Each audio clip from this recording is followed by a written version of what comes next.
Well, good afternoon, the blessed ninth Sunday after Pentecost to whoever happens to be watching or listening, even if this is later on. This is Adamar Rakowski, who is I'm a great flood geology specialist for the Colby Center for the Study of Creation. Background-wise, I am Ukrainian American. I'm the kid of World War II refugees, born and raised in Philadelphia, PA, bicultural, bilingual, biritual.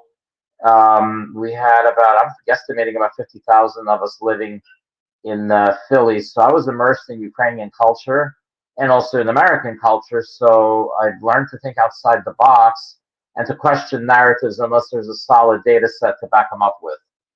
So that's so when it comes to old or young Earth, I question narratives and so essentially. Um, I like to look at a data set, have an appropriate paradigm, and then from the paradigm, and I have to have a paradigm that actually makes sense. Using Occam's razor, where you want to have the simplest explanation is the most comprehensive, and the most comprehensive is the most likely. Okay, so that's where I came from. Now, age-wise, I'm 62. Yeah, because my parents were junior high when they came over in the early 50s to Philadelphia and New York. Dad married mom and went to New York. I'm sorry, moved to Philadelphia where my brother and I were born. And then we also spent summers at the Ukrainian homestead in Lehighton, Pennsylvania, Carbon County, just south of Jim Thorpe, PA. And that's where I got familiar with rocks and whatnot because mom had a geologist friend, Dr. Roman Lazar, who I commend to your prayers. He's deceased. He's the one that introduced me to rocks and fossils and everything. And that passion's been with me ever since. Also, I have bachelor's, a BA in geology, BA in physics, master's, MSc in meteorology. The two BAs are from LaSalle University in Philadelphia. Master's is from McGill University in Montreal. And then I have two theology degrees from the Dominican House of Studies in Washington, D.C. One of them is a Sacred Theology Bachelor's, STB, which is roughly equivalent to a secular master's, and then a Sacred Theology Licentiate, which is stronger than a master's, but not quite a doctorate. So I'm qualified to teach in the seminary. And the Dominican House of Studies is actually as a pontifical faculty of the Immaculate Conception in DC, very Thomistic oriented. Okay, since we're having difficulties, technical difficulties, my host is sending me questions via text, and I'll be answering them. Okay, so first off, I do work besides taking care of my elderly and almost invalid mother more than full time. I work part time remotely for the Colby Center for the Study of Creation, which is Kolbe, Kolbe, like Maximilian Kolbe, so kolbecenter.org. They're headquartered in Mount Jackson, Virginia, run by Hugh Allen. And pretty much all of us work remotely. He's the director, but pretty much all of us he's out in the country, and I'm out in the country too, in Ohio. So we're all scattered, but we maintain contact electronically, as I'm doing now with my host. And now regarding geology, um, the main thing is observe, know some principles about how rocks form or deform and so on, and also check your paradigm. Okay. And another very, very, very important point, data set. Don't look at people's credentials. They're helpful, but they're not the whole story. No matter how many doctorates somebody has floating behind the name, I have alphabet soup. Uh, if all of that is worthless unless I can produce data to get to back up my point, my assertion. Okay, another question here. Hang on. Now, Tucker Carlson, who pretty much everybody and his grandmother knows from media, He just had a program today, which as I was doing dishes for the family, I tend to do that on Sundays. Um, I listened to it for about an hour and a half. He was a Shroud of Turin investigator who's not Catholic. He's Protestant, but he went into great detail about the shroud and how the possibility of it being a forgery is just absolutely impossible. For starters, you have the limestone dust peculiar to Jerusalem on the shroud's shoulders and nose, like our Lord was carrying the thing in the back, the crossbeam, and then fell on his face. Also, you have pollen from that period. You have the linen from that period, which has vanillin, which is a compound in the shroud that degenerates over time. So there's no trace of it. If it had been a medieval forgery, it still would have had traces of it. Also, the image itself is um, only like a micron or two thick. So you're talking one or two strands of the 100 or so that make up each fiber. So you could scrape it easily off with a razor if it were possible and not damage the shroud. It's so thin. And then there's blood, AB. There's blood when our Lord was still living, post-mortem blood, because blood separates after he died, and all sorts of other evidence to essentially show that it's the real McCoy that's actually our Lord's shroud, because no forger could put all that together. Also, it has a three-dimensional thing. If you do a three-dimensional scan of it, it has a three-dimensional appearance, which no photograph or painting is capable of. And also, to produce that kind of image on the shroud would actually require a very, very, very high energy source. I forget, he has a really, really majorly high number for the energy content, but at the same time, it would have it would have it would have scorched the thing or burned it outright. So all this stuff is pointing to it being authentic. Now the date that they did, there's supposed to be 7 labs. Only 3 of them did the actual dating, and this was with the permission of the House of Savoy, who had the shroud in their possession in oh my goodness, for like at least half a millennium, I think 700 or 800 years, and they permitted it to be carbon 14 dated, and then it was given then bequeathed to the Catholic Church at that point, where it still is in the Basilica, I think, of St. John the Baptist in Turin, or the cathedral. I forget what the particular name of that church is, title wise. And also, what happened is that they said that it was like 12 something to late 1300s.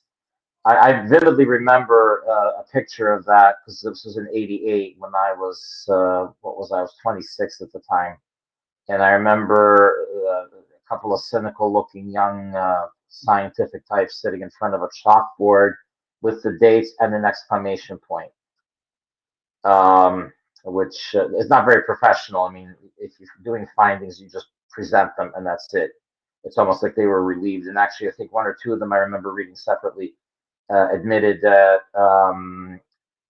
if it had been his nibs, if it had been our Lord Jesus Christ, I, or maybe both of them or whatever, would have had to reevaluate our lives. So there would have been a motivation.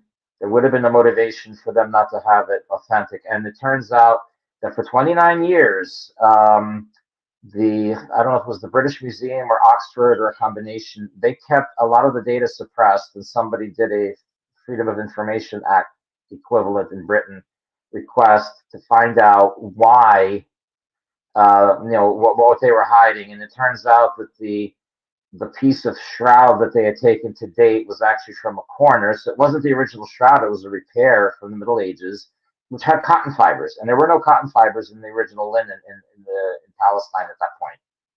So they didn't use cotton. So, yeah, so people had a motive to discredit the thing. And actually, that one guy, I forgot I had to look up his name, but he, in any case, got an endowed £5 million or $5 million endowed chair at Oxford, I think, as a professor of something or other. So yeah, so a lot of dishonesty there, suppressing data. Okay, now let me look at more questions here.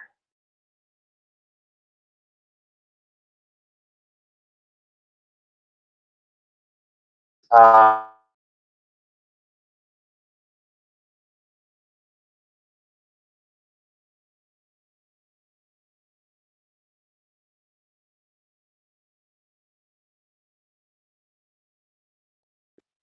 um, and all that, and also regarding colleges and universities, only go to them if your specialty, like nursing or medicine or something, requires that you go there, or if you want to be an engineer or veterinary or whatever. But otherwise, don't waste your time on that, because it's don't waste your money, because you'll be taught nonsense.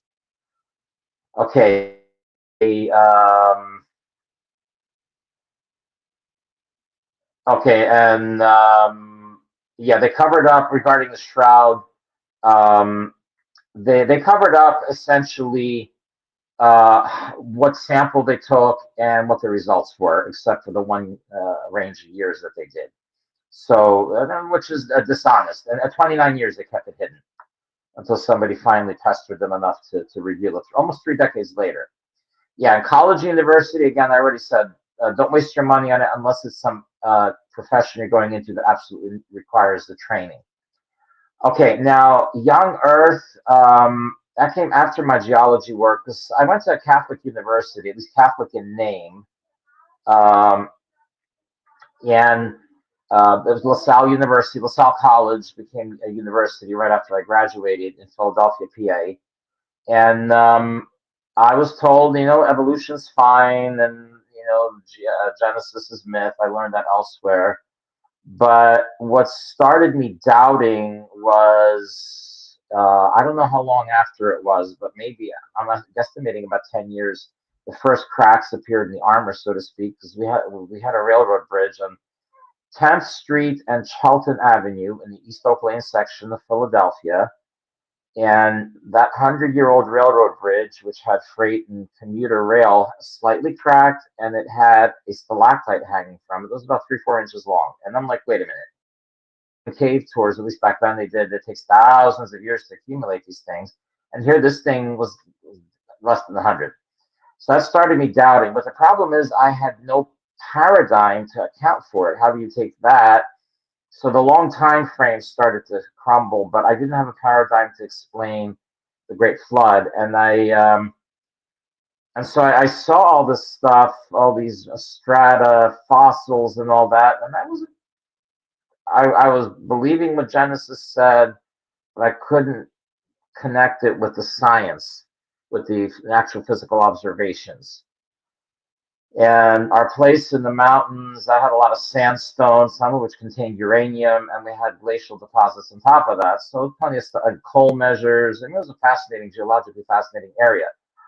But it wasn't until I ran across, oh my goodness, this would have been like maybe 2008.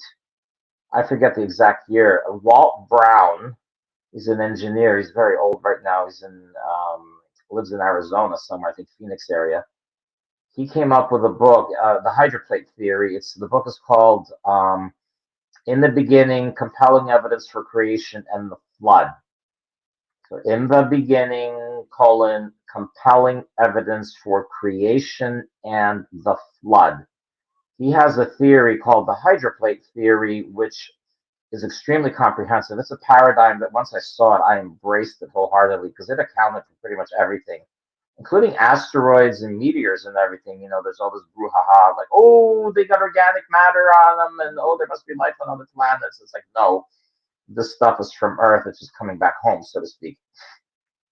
So I could explain that theory in detail.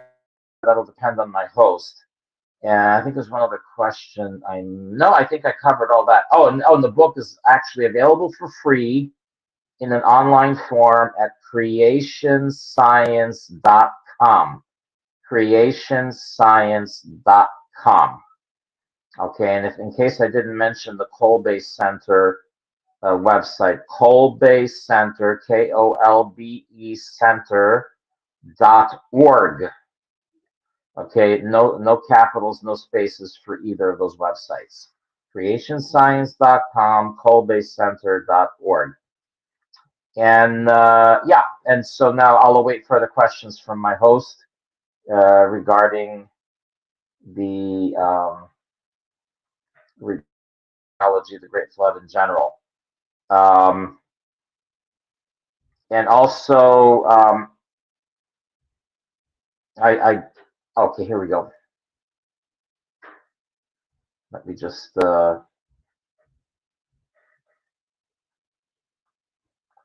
okay, tell you about the hydroplate theory and how meteors can come back with organic matter, and then about my fossil work in geology. All right, let's go. I'll do the hydroplate theory first, because that's actually more pertinent. My geology work has been mostly amateur, not professional. I did teach geology as an instructor, as an adjunct in La Salle University after I did my master's for several years. But then I went into high school physics and things like that, so I did very little earth science, but it was still a hobby. I mean, rock collecting, fossil collecting, prospecting, primitive archaeology. We had an abandoned railroad behind our summer place in the mountains, connecting Jim Thorpe with Lehighton, and they did a switchback thing in on our mountainside. It was a ridge, and it was all overgrown because the houses now were down the slope, and the rest is essentially wilderness. And so, my dad, my brother, and me, we would take a metal detector when we were children and just go up and look for spikes and all sorts of other artifacts that were metallic. Plus, the lumps of coal. There's some old railroad ties that were still around on that path. And yeah, so that's essentially, I've learned to look at the ground a lot. And so, usually when I travel, I take a look at the ground, pick up rocks and all that. Now I'm trying not to hoard stuff, so I give stuff away. And so my rock collection is very, very small now. At home, there's only like 3 slabs from the Paluxy River in Texas. And I have another chunk that's at the Colby Center headquarters after our retreat, which those are all going to be given away. And if not useful, I'll just pitch them. But anyway, regarding the hydroplate theory now, so that hopefully sums up my geology work. The hydroplate theory, remember, for any paradigm, you have to have initial conditions. Okay, and initial conditions, you can make them anything you want to be, because basically you take your observations and you reverse engineer them backwards. How you reverse engineering? You go backwards and figure out, okay, what kind of situation would have given rise potentially to what I'm observing? Okay, so what Walt Brown did is he assumed that the interior of the Earth was mantle material, basically magnesium, iron, silicon, oxygen. So basically olivine, peridot, basically basalt, what you have like coming out of Hawaiian volcanoes. Okay, but with even less silicon. So that was the sphere. Then you had a layer of water about a mile thick all around the Earth globally. And then you had a shell of granite covering that water. Okay, and that water was the granite didn't just float around everywhere. It actually had pillars, like the Bible talks about, because it sagged in places and touched the basalt floor. And so 60 miles of granite, that's a lot of pressure on the water, by the way. And then on top of that granite, you have a bit of dirt, but you had, the pre-flood humans, all sorts of critters in great abundance, and a lot of plant life, okay, which is accounted for by the vast coal measures all over the world. I mean, you pretty much go on every continent and you find them. Australia, North America, South America, Europe, Asia, even Antarctica has it, as far as I know. So essentially, what was going on is from the tidal flexing every day of the sun and the moon, the Earth was kind of like a tennis ball. And you squeeze a tennis ball multiple times, it gets hot. Well, the same thing would happen to that water underneath, and that water would have been in a state called supercritical. Would have been between 700 and 1300 degrees Fahrenheit, which means it would have been glowing orange. It would be like a hot fire. but it could never flash into steam because you got 60 miles of rock. If you ever carried 60 miles of rock on your back, it'll keep you down. So, and supercritical water is essentially droplets of maybe 10 water molecules apiece floating around amid water vapor, individual molecules, and basically the droplets form, evaporate with great rapidity. But hot water like that is extremely corrosive. So what it's doing is top and bottom, it's eating away at the rock and dissolving it. And gravity points down. So as soon as God created that situation, that water started eating into both the granite and the basalt. But because the granite is higher up, whatever was being dissolved as each water droplet evaporated, the little piece of mineral that it had flaked out and landed on the floor, on the basalt floor, and pretty soon the basalt floor was covered with a slush of gypsum, of salt, of calcium carbonate, calcium magnesium carbonate, that's dolomite, calcium carbonate's limestone, and all of that would have been accumulating and preventing the basalt from being eaten away by the water. Okay, so that would have produced all these different rock types that appeared, like we have vast deposits of gypsum, salt, especially limestone and dolomite. I mean, major millions of square miles of that. That would have been all formed in that chamber of water. Now the other thing is from the up and down motion of the moon and the sun. Uh, but what happened is the bottom of the pillars where it was sagging, it was so hot from the flexure, the water would have dissolved out everything silicon related, because silica in hot water dissolves pretty easily. And that would have left only the metals left behind. And those metals would have been very hot, and they would have crystallized into what they call the Widmanstätten or Windmanstätten patterns that you have in meteors. Okay, so those kind of like very large, kind of angular, metallic patterns that you have on meteors when they polish them and treat them with acid, I think they do. So anyway, so that was the thing. So high pressure water. Okay, so that's the initial conditions. Now what happened? And this I saw another question coming in, I think related, yeah, regarding petroleum. Um, a very good question. Oh my goodness. Okay, so basically what happened? People were murdering one another. They were doing other things too. I don't know if this is a family-friendly broadcast, so I don't want to go into the details of what other sins they were committing. But God finally said enough, and so somehow He caused a crack to form in the crust. Now remember the Great Flood. Oh, okay, yeah. The let's just say men were marrying, and you can beat this out if necessary, I suppose. Men were marrying other men, and they were marrying animals. Okay, if you look that in the second book of Enoch, it's talked about, and then the book of Yasher, Jasher, has talk about men and women, men not wanting to have children. So people were not having children. We had the very wrong type of false marriages, and then on top of that, you had everybody, a lot of people murdering one another. So it was horrible. So God finally had enough. So He created a cataclysm. He permitted a cataclysm to happen, not a catastrophe, cataclysm, a total overturning of the world, where everything was just devastated. I mean, nothing original from the surface of the earth remains. Nothing. And so essentially a big crack developed under from connecting the water chamber to the surface. It went all around the earth like 2 miles a second until it totally opened up like a big baseball seam all around the earth. That water was coming out like a power blaster.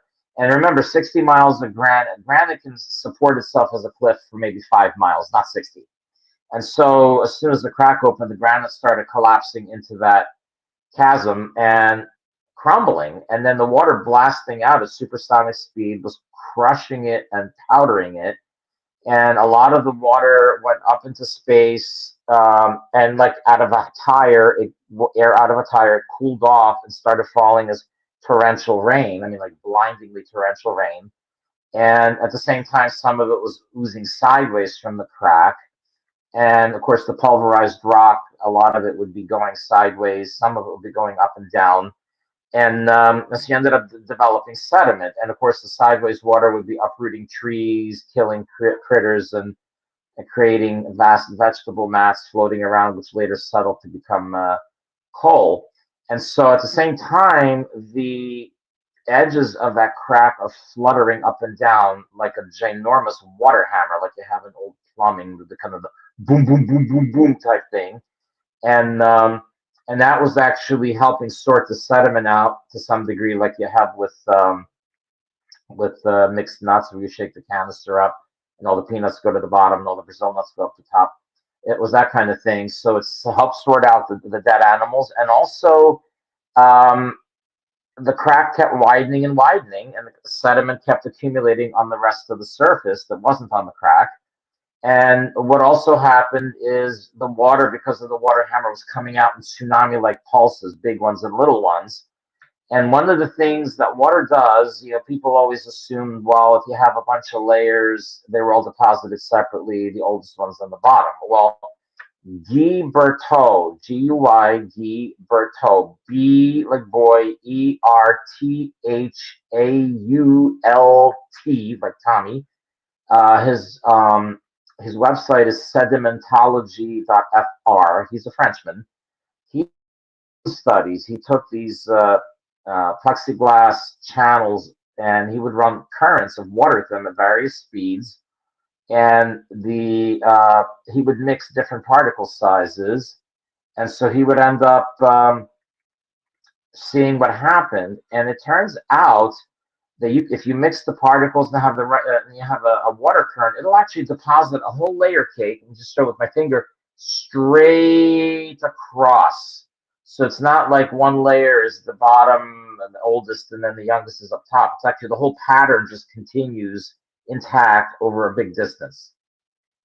Okay, so you had a lot of individual layers from individual pulses of water, but if you had a continuous current, it would be coming in at sorting everything sorting everything out. Okay, I'm gonna have to hang on. I want to finish off the what you call it, the hydroplate thing before I get to the other questions. Um, okay, so anyway, so that continues. Sediments built up in multiple layers, and also you can have cross bedding and things that look like sand dunes, but water makes them, not wind. And also some chemical reactions make it look like there was ancient soil there, but there isn't. And so anyway, eventually in the Atlantic basin, like from the North Pole all the way down to Antarctica, where it is now, you had a huge area, 60-mile deep chasm, and that chasm, hundreds of miles across.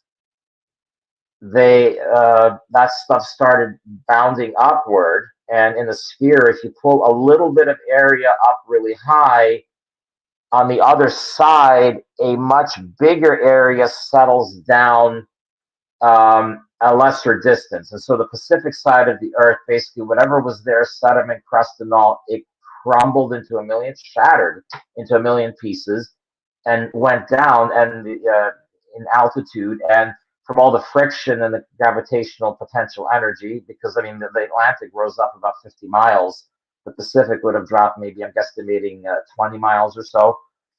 But all that dropping a rock melted it, and so the whole bottom of the Pacific Ocean is paved actually with basalt, because the whole interior of the Earth shifted, and that's when melting occurred, and you got the solid inner core and then the liquid outer core, and then the taffy-like mantle above that, from gravitational potential energy being released into kinetic and thermal.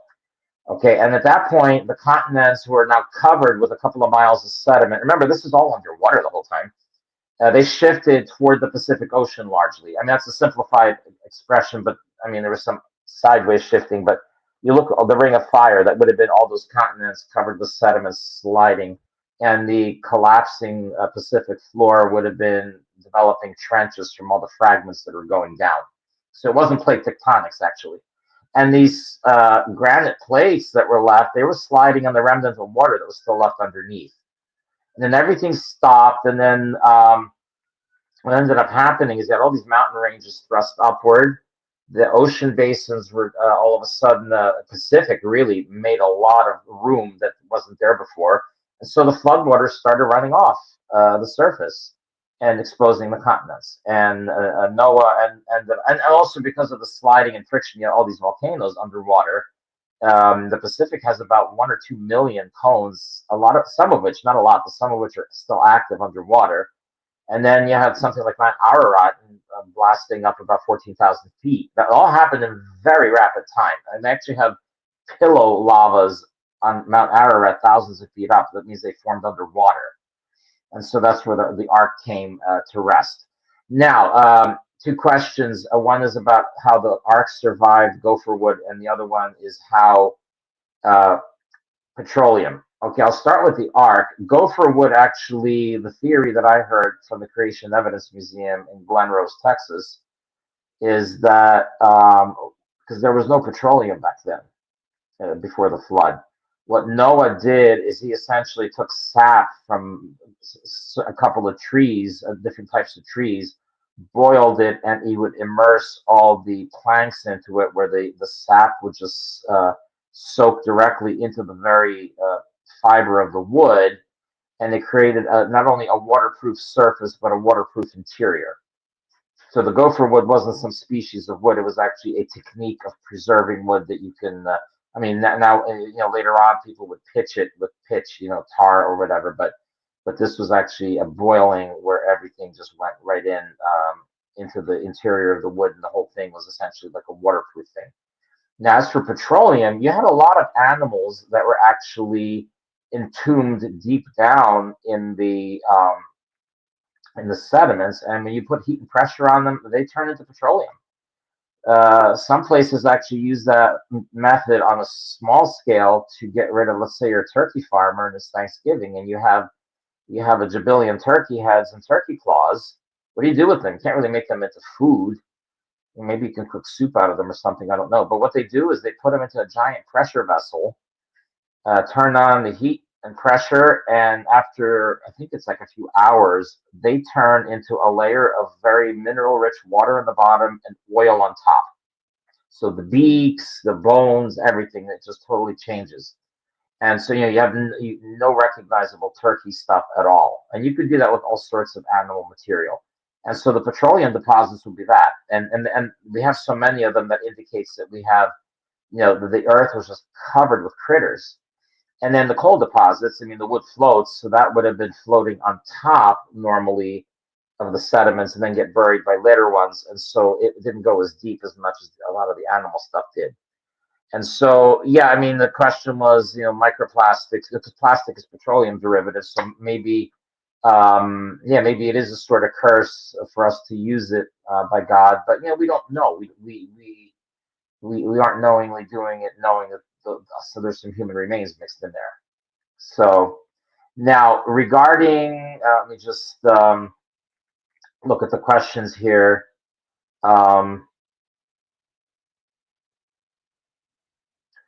Okay, now regarding asteroids and comets, the water was going out hypersonic, so it actually blasted quite a bit of material into space, which coalesced into our asteroid belt and also into various meteors and comets and meteors. And so basically, when you have living things on the Earth and you got rock blasting off the Earth, you're going to have pulverized animal remains or plant remains on the thing, and it'll keep. When they come back home, you're going to find these organic molecules inside. You're not going to find the creature itself; it would have been pulverized, but you'll find traces of organic material in those things when they fall back to Earth. And also regarding, let me see if I missed something here. Yeah, really, it is the whole asteroid belt. Yeah. Now, what was the Earth like before the flood? Okay, the Earth would have been essentially like a giant greenhouse. There was no weather, no storm. There were no hazards. That's one of the big things about the hydroplate assumptions. There were no dangers really, except falling out of a tree or being murdered by your fellow human being. But naturally, there wasn't any. And so you essentially had sunny days, misty mornings. That's when all the watering took place overnight. And you had a breezy part of the day at the end, but that meant that the atmosphere was actually warmer higher up. So if you had, and the mountains were low before the flood. So if you had climbed up to the top of mountains, it would have been warmer than in the valleys, contrary to what we have now. You go on top of Mount Everest, you're freezing and suffocating, and you go down into Nepal's lowlands. I mean, you've got jungle. But yeah, that's not the case. So essentially, the Earth was very warm, not like hot and humid, probably a comfortable temperature, no weather. That's why a rainbow was a new experience to Noah, and of course all the ice age stuff was totally unknown. These people had no idea what snow and ice was. I mean, unless they artificially made it with their technology. The other thing is, Earth would have had a very high magnetic field. I mean, not to the point of killing people, but it would have been a lot higher than now because you can measure the decline of the magnetic field now and do an asymptote. You go up a curve straight up and get to where it originally started. And so what that did actually is it would have kept any harmful rays or whatever particles coming in from space. The other thing also is the animals were not dangerous like they are now.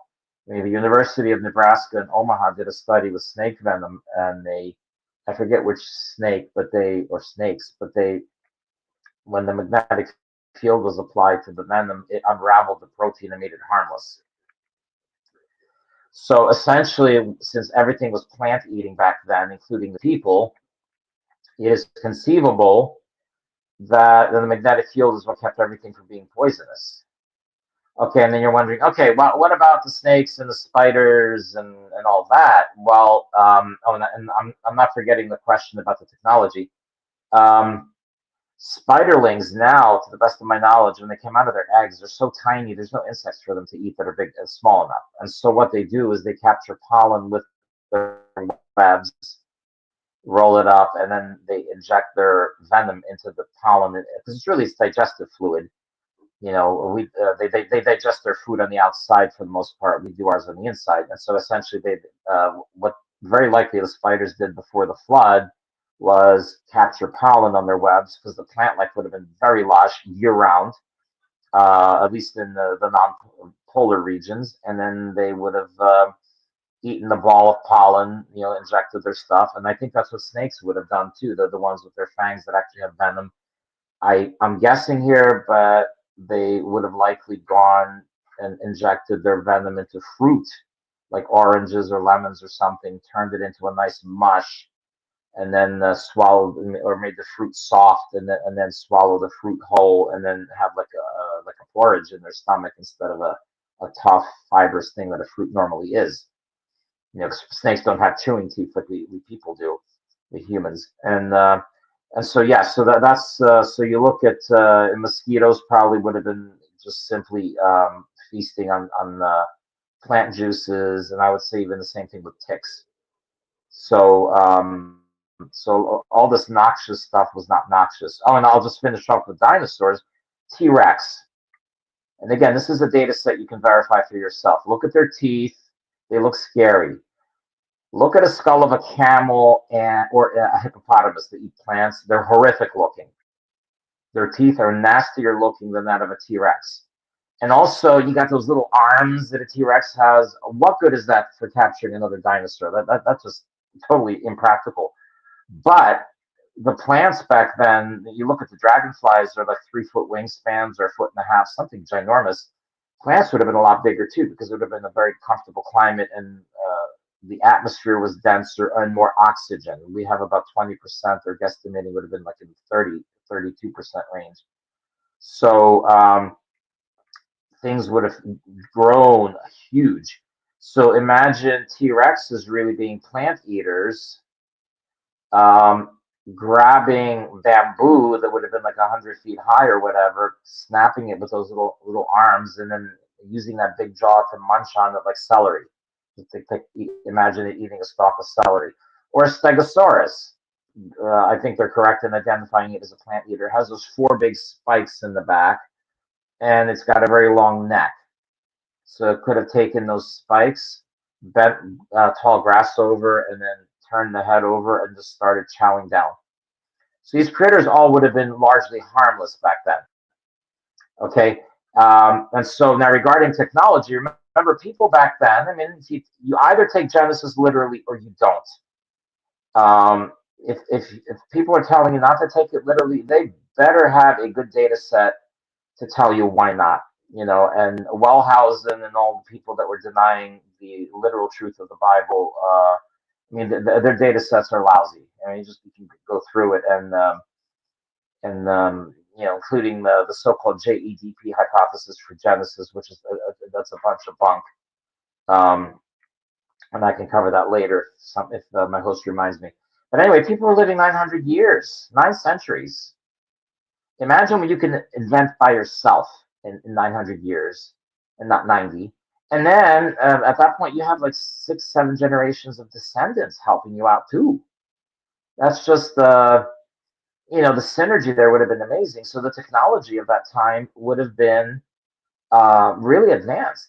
But we have to remember, very important, and I'm wagging fingers at people here, do not assume that technology is equivalent to a cell phone or a bunch of wires or transistors or microchips.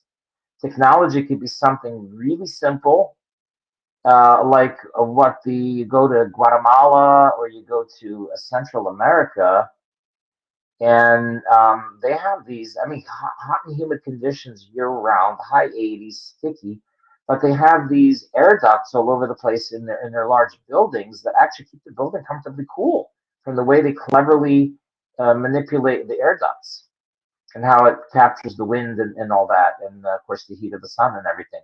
So these people could have had something amazing that might not necessarily be wires and metal. It could have been other stuff, but the point is, they weren't using it for God's glory, and so God had to obliterate it because people would be going to hell. And the people died, obviously, except for Noah and his family. But you look at First Peter chapter 3, somewhere in the middle of the chapter, talks about Christ dying on the cross and his soul going down to preach into the spirits in prison. That would have been, and then it says, well, God was patiently waiting during the times of Noah. These are the souls of the people that had their world destroyed. And it was a real wake up call. I mean, when you have all that stuff happening, it can really spoil your lunch. And so they had to, they really had to do a lot of soul searching. Okay. And if I'm reminded, I'll explain how a lot of them survived for a long time. They didn't all die like the first day of the flood, and I'll explain why shortly. Let me just check the questions here so I'm not forgetting anything. Oh, I forgot the Windenstaten or Windenstaten patterns. Those metallic meteorites would have been the bases of the pillars that were being blasted out by the water and shattered. Okay, so now the spirits in prison would have been, of course, the soul. It's a limbo state. These spirits would have been in limbo, where a lot of the people were, but there'd been a portion of limbo that would have been a prison because, like, the righteous people were not suffering. I mean, these people would have been, and so Christ came to preach. So basically, they could still make a choice for heaven or hell, and hopefully, a lot of them chose heaven. Maybe we should actually, ask the church to start a devotion to the holy souls that survived, who repented after the flood or during the flood, and ask for their intercession. I mean, they'd be really good intercessors, I think, for if in catastrophes or cataclysms. Okay, let me just check the answers here. Okay. Okay, I'll do I'll kind of go backwards. Pyramids, they are built on sedimentary rock, so they're post-flood. And I would argue the two great pyramids in Cairo, the Giza pyramids, Khufu or Cheops and Khafre, they were built by Nimrod. I'm sorry, by Ham's people, because he was the bad son, and then they left them behind and went to Babel, to do their rebellion against God. And there's an interesting episode that happened, which I think is connected to that, but I'll save that for a little bit later, as long as I'm reminded. Okay, now mythical creatures. Okay, common sense here. If it's just an exaggerated lizard or an exaggerated hawk or something like that, then why don't cultures like in South America where there's a lot of nasty spiders, why don't they have a giant mythical spider crawling around? Or why don't have they have myths about giant, I don't know, wildebeest running around in southern Africa or whatever? Everybody seems to have a dragon, or many cultures have a dragon motif, and so it's because these people were seeing it.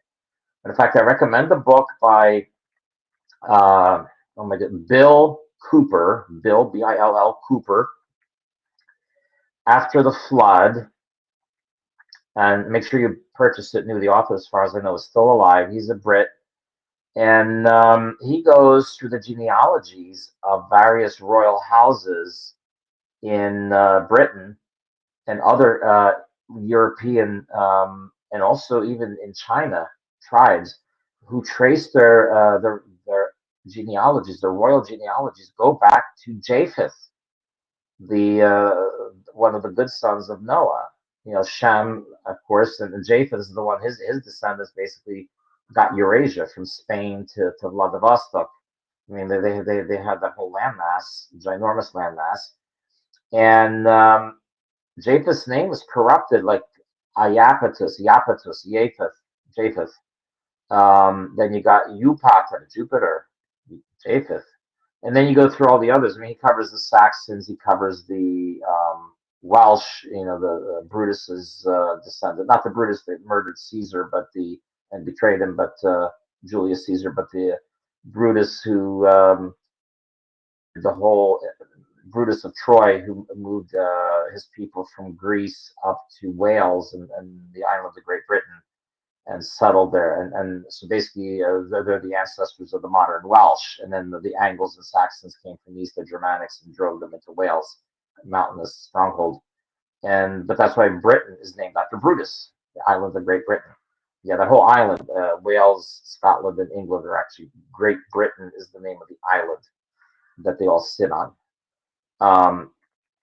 And so anyway, but that book I highly recommend. It's easily available online, and it's pretty cheap. It's like $20 or something plus shipping. So I highly recommend getting it. But he has a really neat chapter about Beowulf, and he does a linguistic analysis of the various creatures that are listed in that poem, and a lot of them are dinosaur-like creatures, including Grendel. Grendel was actually, in his analysis, which I agree with 100%. And I'm getting a request again. The book is After the Flood by Bill Cooper, Cooper, Bill Cooper. So you just look it up online. It's pretty cheap. But anyway, in Beowulf, there's all these creatures there that are dinosaurian, and Beowulf spent a lot of time clearing the waters in Scandinavia between Denmark and Sweden and whatnot, because I mean the Vikings were terrified of these critters. I mean, the Vikings that were, you know, brave and put terror in everybody else. I mean, they had open top, you know, boats without a roof, so you had a serpent or something coming out of the water, it could snatch the soldiers away and just eat them. Now, Grendel was a critter that he apparently had been terrorizing the countryside for a dozen years. Okay, and so you think, some people say, oh, he was an ape or he was just a malformed dwarf. And it's like, no, a Viking wouldn't be terrified by that kind of stuff. This was a full-blown critter like a T-Rex that would sneak up to houses quietly at night and just, eat people. And and they would have guards at night around villages to protect or to raise the alarm. And sometimes Grendel would sneak up on the guard and eat him. So yeah, and like 2 bites. So obviously had a very big jaw like a T-Rex. Now, it was a juvenile apparently because there was apparently a female one that's bigger, so it's probably its mother or something. But they lived in the swamps or in the fens or whatever it was called, swampy area. But anyway, Beowulf finally killed the thing by running at it directly and putting his head under its lower jaw. So the snout was sticking out way behind, so he could not reach Beowulf with his jaws, and he just had those puny little arms, those T-Rex arms. And what Beowulf did, because he was a strong dude, he ripped one of the arms off, and the thing started bleeding. It was in pain, so it fled back to its normal lair and bled to death. So yeah, so all these things are real, and I recommend books by Jonathan Whitcomb, Whitcomb. Jonathan Whitcomb. He's a specialist in pterosaurs. We have a ton of them all over the world, actually, including in Minnesota in the winter. So they're warm-blooded creatures. And if you look at the Mothmen, like in Chicago, there's a Mothman that's around O'Hare Airport. That's just a pterosaur that flies to Lake Michigan to eat fish and goes back and it roosts in the big pipes they have for the ventilating. O'Hare is ginormous, and people can see it, and you have the thing. Excuse me. You have the thing standing upright. It's got wings like a giant bat, but when it hangs them down, it looks like a human being with a cape, because it's got two legs, because the claws are actually with the wings, and so when they're hanging down, they just look like arms in front of a cape. And then it's sunset.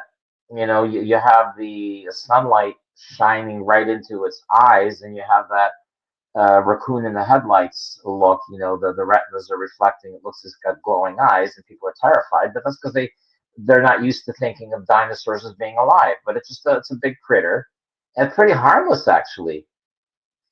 Um, and so, oh yeah, it's yeah. I just got the comment here. Yeah, a butcher like mess. When you tear a limb off, especially if it's a living creature.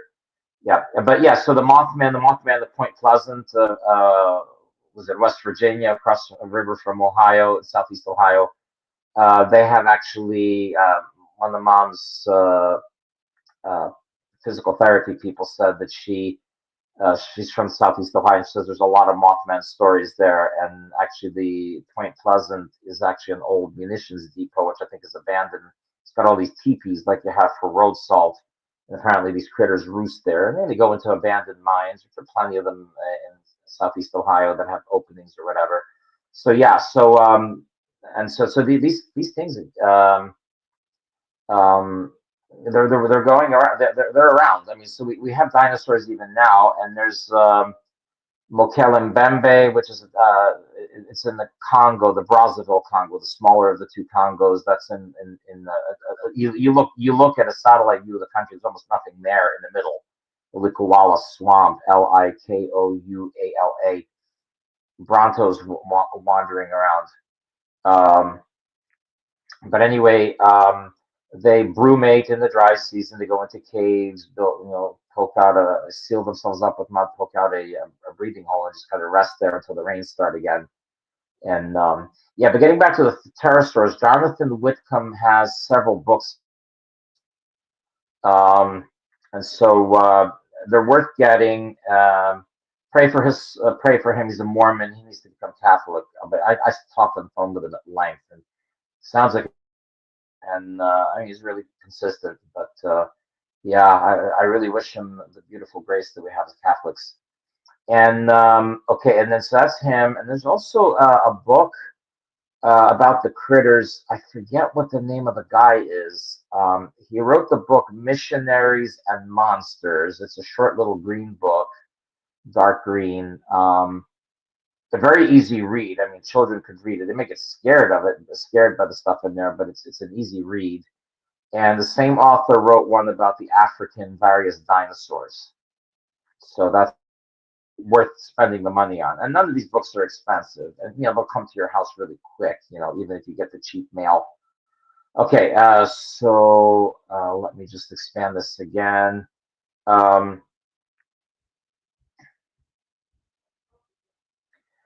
Okay, now the walking serpent in Africa, it may be the snake from the garden, but I suspect it's one of its descendants. I suspect what Satan did is he essentially possessed a critter that was in the garden and made it into a talking snake, and it really wasn't. Otherwise, it wasn't meant to crawl on the ground, but because of the satanic operation there, God got culture, and its descendants to be, belly crawlers. Um, no, I would say no, because these the prank in Africa, no. There's too many of them around, and there's traces of them that you can see, and whatnot, and the pygmies. I mean, there's multiple villages of pygmies and everything, so these people could have been, they could have correlated stuff. So I wouldn't say it's a prank. Maybe one time it was a prank, but a universal one, no, absolutely not. Okay, difference between dinosaurs and dragons. Yeah, that already answered that. They're basically, if you go to Vance Nelson, VANCE, like J.D. Vance, our vice president, that's his first name, Nelson, like Nelson Rockefeller or Lord Nelson or whatever. Has books about, it's called, I think, Dire Dragons. And he talks about, it shows various examples of medieval and other arts showing these various dragons, and actually they're correlatable to known dinosaur species. Okay, and then let's see what else. Yeah, and the pyramids were post flood, and I could do a whole talk on them too. Um, I can't stay on much longer because one of my godson is visiting right now. But yeah, and then we can talk about faith. Why don't we end right here? And oh, okay, so that'll be the last question here. Okay, I've been encountering a lot of creationists outside the church, and a lot of revolutionists leaving. How do you? Okay, the problem with evolution in the church is because you had fools, or arrogant fools like Teilhard de Chardin, and other people basically assuming that, and modernism in general, it assumes that doctrine can evolve like the evolution theory states. Modernism is essentially evolution meets theology. So things can change into something totally different. Not be refined for a better understanding, but be totally different. You can have a mutt breeding and coming up with a Great Dane or a pug, but it never breeds and produces a frog or an oak tree. Okay, that's what modernism does. It's making oak trees out of frogs and Great Danes out of salamanders and things like that. It's idiocy. It's absolute idiocy because it denies metaphysics. You have to have the potency initially. Okay, and then bringing God into it. Oh, he performed the miracle. God doesn't do miracles cheaply. He does them in absolute necessity. He set the physical laws for our sake, for our intellects to use. And it'd be an insult to our intellects. He gives us intellects, and then he's capricious. Hang on, Mom, I'm on an interview. Okay, and so if you embrace evolution as a Catholic, you're ultimately evolution basically says nothing makes sense, everything's random, and essentially what the church teaches is mythological. Yeah, you're going to leave. Okay, so the evolutionists would leave the church, and so basically because it creates an unhealthy philosophy.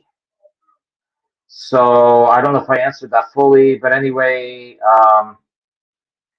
and yeah, God keep you too, my brother. Yeah, we were having. He can hear me, I can't hear him. So okay, so remember our most gracious. So Saint Joseph, pray for us. Remember our most gracious Virgin Mary, that never was it known that anybody who fled to your protection, poured thy help, or sought thy intercession was left unaided. Inspired by this confidence, I fly unto thee, O Virgin, the Virgin, my mother. To thee the way come, before thee I stand sinful and sorrowful. O Mother of the Word incarnate, despise not my petitions, or our petitions, but in thy mercy hear and answer us. Amen. In the Father, and of the Son, and of the Holy Spirit. Amen. All right. So, okay. Oh my goodness, a solid hour. Solid hour. Oh, okay. Economics and hope in modern life. If you cling to the, oh, you're going to add it. Never mind. So, okay. So I turn the thing over to you now. All right. God bless, man. Bro hug, and we'll talk soon. Bye bye for now. Okay, I'm getting off here. This is working. I just wanted to say that everything I talk about is usury and whatnot. No camera, and I don't want you to see my children. And that's a good friend of mine. I've done a lot of work with creationists in the past. I think it's an extremely important thing inside the Catholic Church. There we go. Okay. Um, but now you can hear an echo, so that's not good. But I think it's an extremely important thing inside the church. But since God have put me outside to talk to people outside the church, I don't think creationism is the best way of converting people. So that's why I don't bring it up that much. But I do think I'm gonna have to end this. There's just too much chaos. I do think that um, understanding that God created the world for us in a very simple, personable way, and not this endless chaos that we just happen to walk into. I think that that latter one allows people to easily take advantage of each other and enslave each other, and that's what that's kind of the beginnings of the philosophy behind usury, which then is justified with social Darwinism and stuff like that, and evolution. This idea that the poor, the hopeless that Christ Himself came to save, should just be taken advantage of and used for the rich and the popular. And so that's why creationism is important. But I don't lead with it. But I just want you to know there are really good, very intelligent, educated people who believe in creationism, and they basically just the ones I know they don't run in circles where they're going to get mocked or there's a lot of vulgarity or stuff like that. So you don't get to see them very much, and that's why I thought maybe I'd give one of them to you. But we're going to my children say something. God bless you. Thank you.